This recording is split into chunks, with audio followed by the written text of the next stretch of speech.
Hello, welcome to REV Hi-Fi, episode 11. This is going to be kind of a standalone episode. We're not going to have one next week. We're going to do this to, just get on a band that I have really wanted to get on this show by the name of The Planets Aligned. How you doing, guys? Doing good. All right. I see we're missing a member. Anybody want to tell me which person we're missing? Mr. Justin had to work. Mr. Justin Combs. Justin Combs. Justin Combs. Combs is not here. Yeah, I had to make the paper. That bastard. In which case, we're going to talk to these guys a little bit, find out what they're up to these days, and I'm also going to review Testament's latest record, Dark Roots of Earth, which when I read that, I thought it should read Dark Roots of the Earth, but it's Dark Roots of Earth. Great thrash metal record. I'm going to tell you all about that here in a second. But before I do that, I want to talk to you guys a little bit and find out what you're up to these days. Next thing we have May 3rd. May 3rd. Which is, you might know something about that, right? Yeah, I do know a little bit something. That's the show that we're doing at the Voodoo Lounge. It's you guys, Kali Ra, the Venditos, which is kind half of us are. and Brea. So that's good. That should be a good. It'll be a good show. I hope so. I hope a lot of people show up. By the way, so please. Cool venue, cool bands. Indeed. So tell me a little bit about Planets Aligned. Where did you guys come from? How did you start? How long have you been around? I guess would be the first question. When did we start playing? Probably 8 years ago. Close to 8 years. 8 years ago now. Me and Ben lived across the hall from each other and started playing on acoustic guitars, and it just kind of transformed into us writing some songs. And where was that out of? Where were you? We lived at 25th and Harvey. Really close to the Paseo district.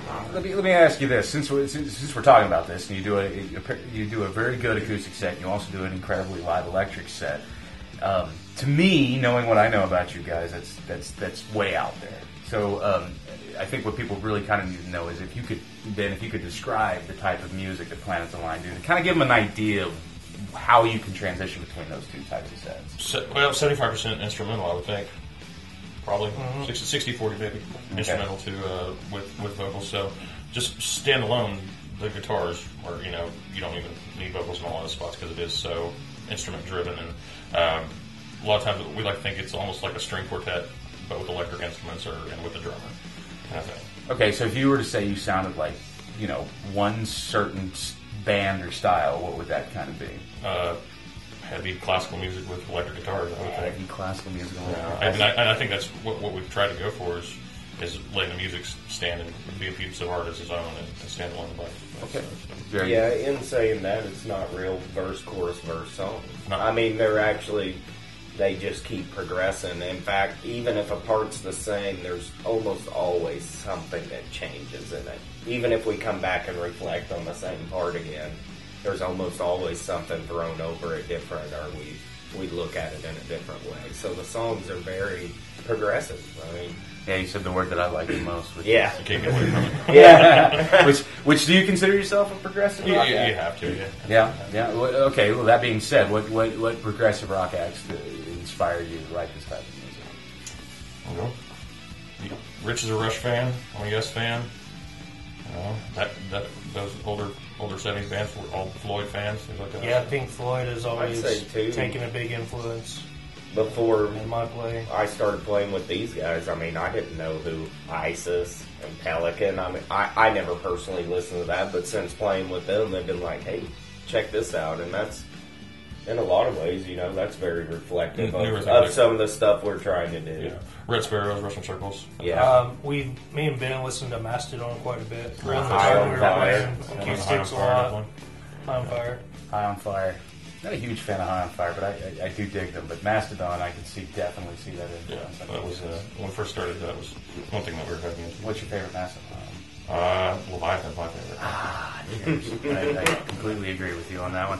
And speaking of which, well, actually not speaking of which, because it's nothing like that. But do you guys like thrash metal by any chance? To an extent, yeah.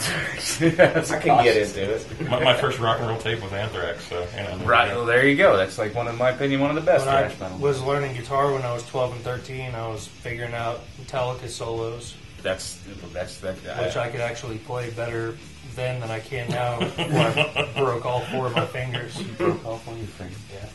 That's one time. Those times. Well, somehow I can still play guitar. Kind of. It happened. Well, anyway, before we get any further, I'm going to take the opportunity to review a thrash metal record, one that was brought to me by a friend of mine, that a band that I wasn't completely familiar with, even though I do love the genre.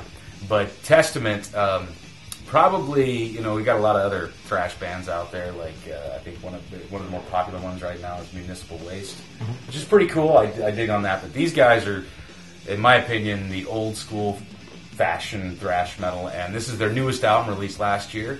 And I'm going to review it right now and tell you all about it. So stick around.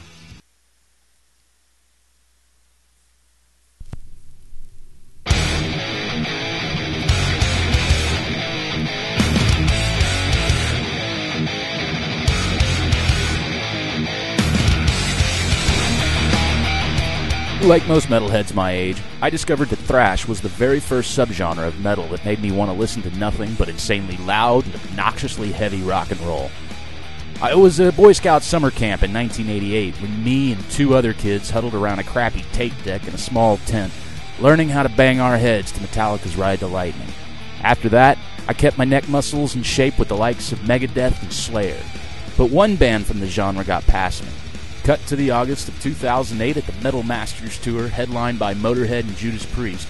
A band that I had heard of but never really listened to took the stage. And an hour later, I was a major Testament fan. Lately, there has been a resurgence of thrash metal with the likes of bands such as Municipal Waste. And while I find that this comeback for the genre is awesome, to really know it, you gotta go back to the Masters.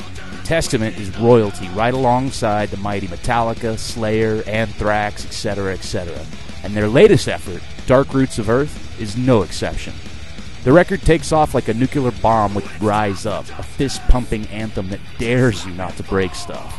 And from there on out, the metalhead should be very pleased. Flaming guitar solos, blast beats, and a very slick production add up to one hell of a good time. See, there are no pretensions here, no novelty, and it's no frills. This album could have easily been released back in 1989, and I would be none the wiser. Yep, since that Metal Master Tour, I have found Testament to be the perfect go-to when you are in need of solid metal, and Dark Roots of the Earth continues this with ease. And for best results, crank this up to headache-inducing levels. You won't be sorry.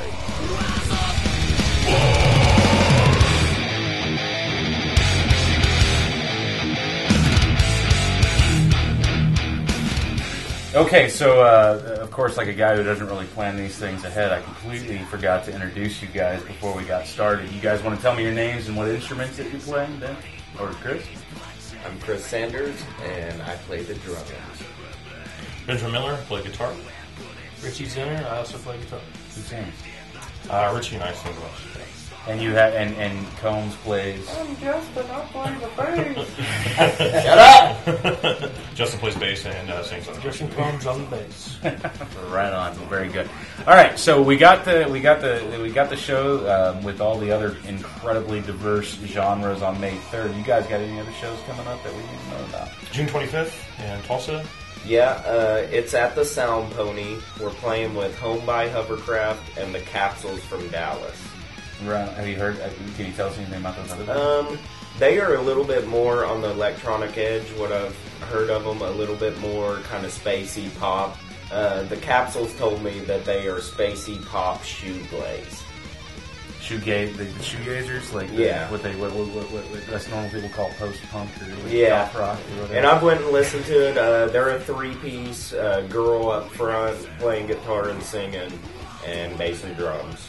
And Home by Hovercraft, I have not got a chance to really get into. They just got thrown on the show. So, all right, last question. Are you going to be recording anything that you're going to put on the record that I can actually listen to anytime? New tunes in the work. Trying to pony up some money so we can do some recording. Oh, yeah? We're going to go down to Bell Labs, do some drums, and probably do all the guitars on our own, and then take it back to Mr. Trent down there and do the mixing and stuff. I'm looking forward to that. Well, I thank you guys for hanging out with me for a little bit. I wish we could get a performance maybe next time. We're missing somebody. So. Yeah, that guy. Any which case, I look forward to hanging out with you guys on the 3rd. Hopefully we put on a good show.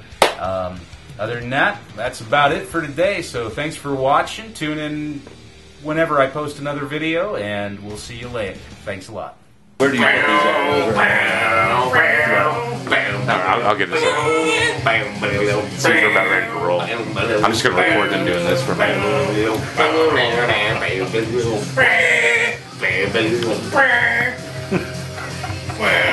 Is that it?